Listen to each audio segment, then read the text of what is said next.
Hello guys! Welcome back again sa aking channel. This is Popsicles, and for today's video guys ay meron po akong i-share sa inyong isang item na very astig. Ayan, so sabi ko gusto ko nito kasi commonly na yung mga ibang ganitong item. So parang bet ko ito. Ayan, so papakita ko na sa inyo at hindi na natin patatagalin. At ito nga po siya guys. Ayan, so kung makikita nyo guys, para siyang isang lalagyanan lang. Ayan, so ito po ay pocket sunglass. Ayan, so ang ganda niya, di ba? Pwede natin itong ilagay sa ating mga bulsa. Pwede itong ibulsa kayo dito sa inyong damit. Pwede siyang ilagay na ganun. Or kung meron tayong bulsa sa mga shorts natin, pwede siyang ilagay. Pwede natin ilagay sa mga bag natin. So easy to bring this item. At ito siya guys. This is the exciting part. Ayan, so ito siya guys. Ayan. So kung makikita nyo, this is a sunglass na napopold. Ayan, so foldable sunglass. At i-open natin siya para makita nyo. So ayan siya guys. Tapos ito yung pinaka-likod niya.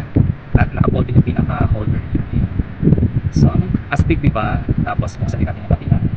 Ayan. So, ayan. Tapos yung pinaka-hawak natin sa ilong. So, yung pinaka siya. Ayan. So, yun na po yung kanyang itsura guys, diba? Hindi niya akalain na sunglass siya.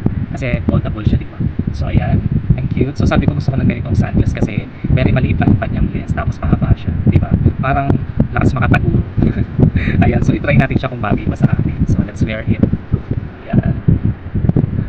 Oh, 'di ba? Ang ganda, guys. 'Di ba? Pwede namang tago. Ayan, so pwede rin natin siyang i-ganyan, nakalabas ang ating eyes. O, 'di ba? Ang astig niya, guys. Ang ganda nito. At madali pa natin siyang madadala kung saan tayo pumunta. So, if ever na lumabas tayo, tapos may init, so pwede natin siyang suotin para hindi tayo masilaw sa araw. So, yun po guys, ito ang ating sunglass na aking share po ngayon. So, if you want this guys, you can check this out. Ito po sa aking basket to. Ayan, so check out na po ba dyan guys kung gusto niyo po ng item na ito. Ayan, so ang astig, diba? So, thank you so much po sa lahat ng mga nanonood dyan, and God bless everyone!